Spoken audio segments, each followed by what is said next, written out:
UP में इस साल की कांवड़ यात्रा को लेकर योगी सरकार ने कमर कस ली है। 30 जुलाई से इसकी शुरुआत होनी है और इस पवित्र यात्रा को सुगम बनाने के लिए योगी सरकार और पुलिस क्या कुछ कर रही है, ये रिपोर्ट देखिए।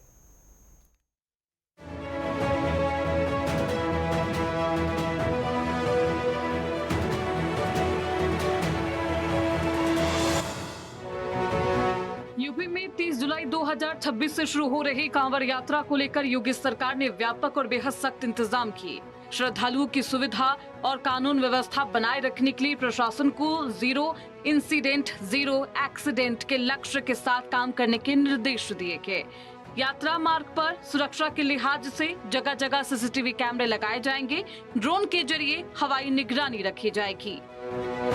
वहीं यात्रा के दौरान माहौल खराब करने की कोशिश करने वाले या फिर अफवाह और फेक न्यूज फैलाने वाले असामाजिक तत्वों पर सख्त नजर रखी जाएगी। इनके खिलाफ जेल भेजने जैसी कठोर कानूनी कार्रवाई होगी।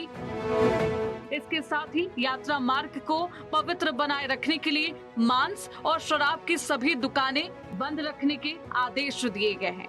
यात्रा मार्ग के सभी ढाबों और खाने पीने की दुकानों के मालिकों के लिए अपनी पहचान यानी नेम प्लेट प्रदर्शित करना अनिवार्य कर दिया गया है। साथ ही रेट लिस्ट लगाना भी जरूरी है ताकि ओवर चार्जिंग रोकी जा सके।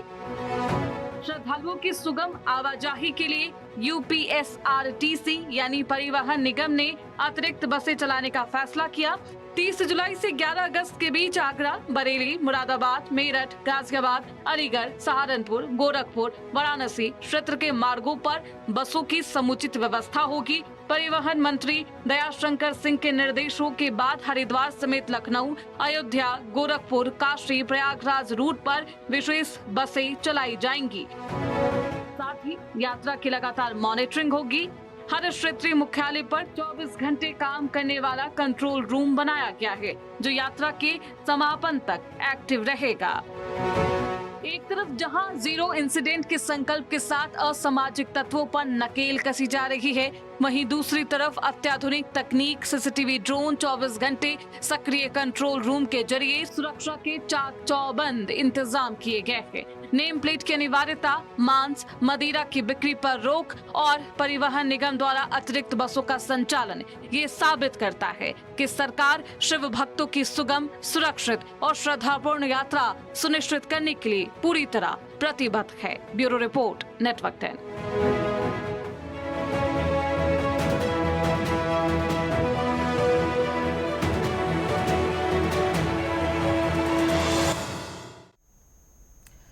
तो देखिए, तमाम तैयारियां की गई है। सावन महीने की शुरुआत हो, लेकिन उससे पहले जब यात्रा को और भी सुगम बनाने के लिए अधिकारी तत्पर नजर आ रहे हैं, सतर्क हैं, हाई अलर्ट पर है। सोशल मीडिया पर भी काफी सख्त नजर रखी जा रही है, पैनी नजर। नेम प्लेट अनिवार्य होगा। जो भी दुकानदार होंगे, ढाबा का अगर कोई मालिक होगा, ढाबा का जो संचालक होगा, उसका भी नाम अनिवार्य है। ये एक शर्त भी है दुकानदारों के सामने और ये नियम भी लागू कर दिया गया। सीसीटीवी कैमरे से निगरानी रखी जाएगी, ड्रोन कैमरे से निगरानी रखी जाएगी। अतिरिक्त बसों का भी यहाँ पर संचालन होना है। 24 घंटे कंट्रोल रूम, यानी कि किसी भी तरीके की असुविधा ना हो। इन तमाम श्रद्धालुओं को, शिव भक्तों को इसका खास ख्याल रखा जाएगा। हमारे साथ हमारे सहयोगी अनूप कुमार सिंह इस खबर पर ज्यादा जानकारी के साथ जुड़ चुके हैं। अनूप, क्या कुछ तैयारी है, क्योंकि 30 जुलाई से यात्रा की शुरुआत होगी, किस तरीके की तैयारी? देखिए, उत्तर प्रदेश में कांवड़ यात्रा को लेकर सुखद रहे, पवित्र रहे और सुरक्षित रहे, जिसको लेकर उत्तर प्रदेश सरकार लगातार तैयारी कर रही थी और वो तैयारी अब अंतिम छोर पर पहुंच चुकी है। पूरी तैयारियां कि मुख्यमंत्री योगी आदित्यनाथ जब पश्चिम के दौरे पर थे तो वहां पर अधिकारियों के साथ और वहां के क्षेत्रीय जो माननीय हैं उनके साथ भी बैठक की थी और यात्रा को, कांवड़ यात्रा को कैसे सुरक्षित किया जाए, पवित्र किया जाए और सुखमय तमाम जो सुविधाओं से लैस हो, उसको लेकर विशेष तौर से इंतजाम किए गए हैं। मुख्यमंत्री योगी आदित्यनाथ ने बैठक में निर्देश दिए थे और उसके बाद जो बैठक में निर्देश दिए थे अब कहीं ना कहीं धरातल पर भी उतर चुके हैं। पूरे परिवहन विभाग की तरफ से अगर बात करें तो परिवहन विभाग भी अब अतिरिक्त बसें चलाने जा रहा है उन क्षेत्रों में जहां कांवड़ यात्रा निकलती है, वो चाहे हरिद्वार से लगाकर उत्तर प्रदेश की बात करें, पूर्वी उत्तर प्रदेश की बात करें, पश्चिमी उत्तर प्रदेश की बात करें, यानी वाराणसी, गोरखपुर समेत पूर्वी उत्तर प्रदेश में और पश्चिम में चाहे मुजफ्फरनगर की बात करें, मेरठ की बात करें या फिर तमाम एनसीआर जो इलाके हैं जहां से कांवड़ यात्रा निकलती है वहां पर अतिरिक्त बसें चलाई जाएंगी। सुरक्षा के एहतियात से सीसीटीवी कैमरे से निगरानी की जाएगी। बाकायदा एक कंट्रोल रूम बनाया गया है जहां पर सीसीटीवी कैमरे से निगरानी रखी जाएगी 24 घंटे कि किसी प्रकार से अराजक तत्व ऐसी पवित्र यात्रा को वहां पर हुड़दंग न मचाएं, उन पर विशेष सतर्कता रखी जा रही है। पुलिस व्यवस्था के साथ साथ जो कांवड़ यात्री हैं, शिव भक्त हैं, उनकी चिकित्सा के लिए भी थोड़ी थोड़ी दूर पर यानी अलग अलग वहां पर स्वास्थ्य केंद्र भी लगाए जाएंगे। स्वास्थ्य केंद्र उन तमाम जो अगर किसी प्रकार की दिक्कत होती कांवड़ यात्रियों को तो उनको मुफ्त में फ्री इलाज करेंगे और दवाइयां भी वितरित करेंगे जिला प्रशासन की तरफ से और तमाम जो संगठन है, श्रद्धालु हैं। तो देखिए शिव भक्तों का बेहद खास ख्याल रखा जाएगा, किसी तरीके की परेशानी ना हो इसका खास ख्याल रखा जा रहा है और इसी को लेकर तमाम तैयारी है। अनूप देखिए पहले की तरह एक बार फिर से वही सख्त नियम भी है धरातल पर कि आपको अपनी दुकान के बाहर अपने संचालक का नाम लिखना होगा, बाकायदा वो नेम प्लेट होनी चाहिए। और दूसरी तरफ ये भी है कि मांस और मदिरा पर बैन है, प्रतिबंध है। इसको लेकर किस तरीके के रिएक्शन आ रहे हैं, खासतौर पर जो मुस्लिम दुकानदार के व्यापारी हैं उनका क्या रिएक्शन है, क्या कहना है?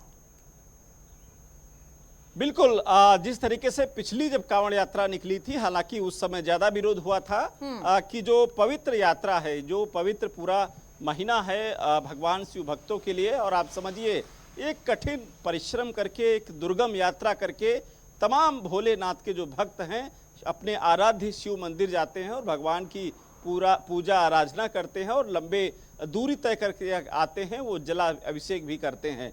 तो ऐसे में उत्तर प्रदेश सरकार का भी कर्तव्य है कि उनकी यात्रा पवित्र हो, सुखद हो और आसान हो, सुरक्षित हो। यही वजह है कि मुख्यमंत्री के निर्देश के बाद जिला प्रशासन ने जिस मार्ग से कांवड़ यात्रा निकलेगी उस मार्ग पर जो दुकानदार हैं, वो चाहे ढाबे वाले हो या ठेली कुंछे वाले हो, उनको भी अपने दुकान के बाहर अपनी पहचान बतानी पड़ेगी।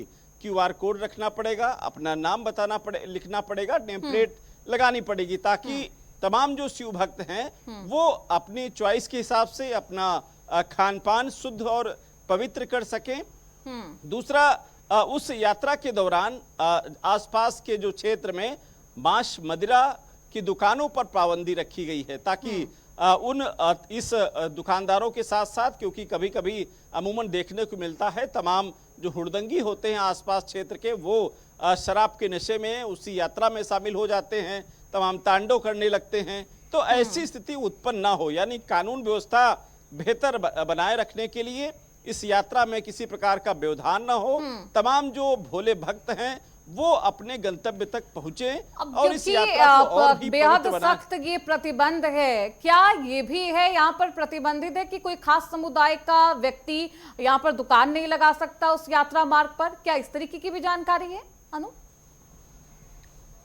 देखिए, इस यात्रा के दौरान पिछली बार जिस तरीके से तमाम वीडियोस वायरल हुए थे, चाहे वो थूक कांड की बात करें या फिर खाना अपवित्र करने की बात करें, इसको लेकर एक सख्त जो प्रशासन को निर्देश दिए गए थे कि ऐसे दुकानदारों को रास्ते में वहां पर खासकर परहेज रखा जाए कि खाने पीने की चीजें पर उस पर पाबंदी रखी जाए, सख्त रुख अपनाया जाए ताकि तमाम जो भोले भक्त हैं उनकी यात्रा पवित्र रहे। कम से कम वो एक दुर्गम यात्रा करके अगर भगवान भोलेनाथ को जलाभिषेक करने के लिए जा रहे हैं तो सरकार की भी मंशा साफ है, उनकी सेवा भाव करना, उनको किसी प्रकार की दिक्कत न हो। और यही वजह है कि पिछले कई सालों से उन तमाम शिव भक्तों पर उत्तर प्रदेश सरकार की तरफ से, जिला प्रशासन की तरफ से बाकायदा उनके रास्तों पर फूल बरसाए जाते हैं। तो ये एक योगी आदित्यनाथ की सरकार की मंशा है कि जो पवित्र यात्रा होती है उसमें किसी प्रकार की दिक्कत न हो, सुरक्षित हो।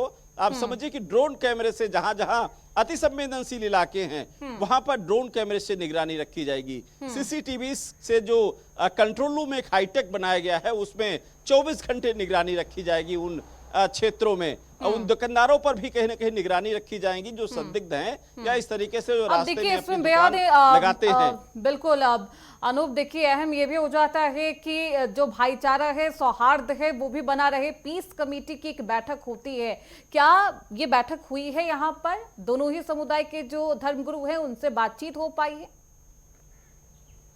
देखिए, पुलिस के साथ में ये थाना स्तर पर होती है और हर उस पश्चिमी उत्तर प्रदेश में जिस रूट पर ये यात्रा निकलनी है, पवित्र यात्रा, कांवड़ यात्रा, उस क्षेत्र में तमाम जो मुस्लिम गुरु हैं उनके धर्मगुरुओं के साथ में पुलिस की बैठक हुई है।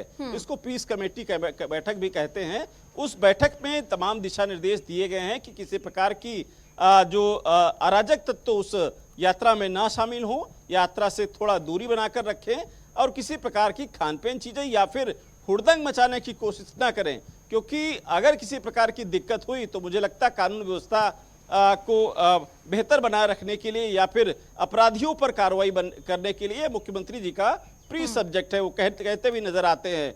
तो कुल मिला के जीरो टॉलरेंस की सरकार है, कानून व्यवस्था बेहतर रहनी चाहिए, जो यात्रा है वो सुखद रहनी चाहिए, सुरक्षित और पवित्र, ये सब इस तरीके तमाम चीजों का ध्यान रखा जाएगा। उत्तर प्रदेश सरकार, जिला प्रशासन और तमाम जो क्षेत्रीय जो शिव भक्त हैं वो भी शिव भक्तों की सेवा करने के लिए तमाम पंडाल लगा रहे हैं, उनके वहां पर रुकने के लिए पानी की व्यवस्था या फिर खाने पीने की व्यवस्था, इस सब तमाम चीजों की व्यवस्थाएं वहां पर की जा रही हैं। और खासकर सरकार ने यह भी कहा है कि कोई नया नियम ना बनने पावे। डीजे अगर बजाकर शिव भक्त अगर अपनी मस्ती में शिव के गाना बजाते हुए जाते हैं तो एक सीमित उसकी आवाज रहनी चाहिए, यानी कहीं ना कहीं क्या डीजे और लाउड स्पीकर पर रात में प्रतिबंध है कि रात के समय में वो लाउड स्पीकर का आप इस्तेमाल नहीं कर सकते, या उसे भी आप रात के समय में भी धीमी करके बजा सकते हैं? बिल्कुल, देर रात तक आप डीजे नहीं बजा सकते हैं। एक निर्धारित समय रखा गया है कि आप दिन में ही अगर आप यात्रा करते हैं तो उस समय निर्धारित आवाज में आप डीजे बजा सकते हैं। तमाम शिव भक्त होते हैं उस समय, आप समझिए कि जब कांवड़ लेके जब निकलते हैं तो उनके अंदर एक उस समय भगवान शिव के मंदिर तक जो रास्ता होता है उसको सफर तय करना होता है। ऐसे में भगवान शिव के जो भक्त होते हैं भजन संध्या के साथ साथ वो नृत्य करते हुए जाते हैं भगवान के मंदिर में। तो ऐसे में जो डीजे है मुझे लगता है उनको और प्रोत्साहन भक्ति के लिए देता है, रास्ता चलने के लिए, सुखद बनाने के लिए। तो उस मस्ती में जो उस भोलेनाथ के जो भक्त जाते यात्रा हैं उस पे भी सुगम सरकार हो, ने कहा है, सुरक्षित हो, पवित्र हो, इसका खास ख्याल रखा जा रहा है।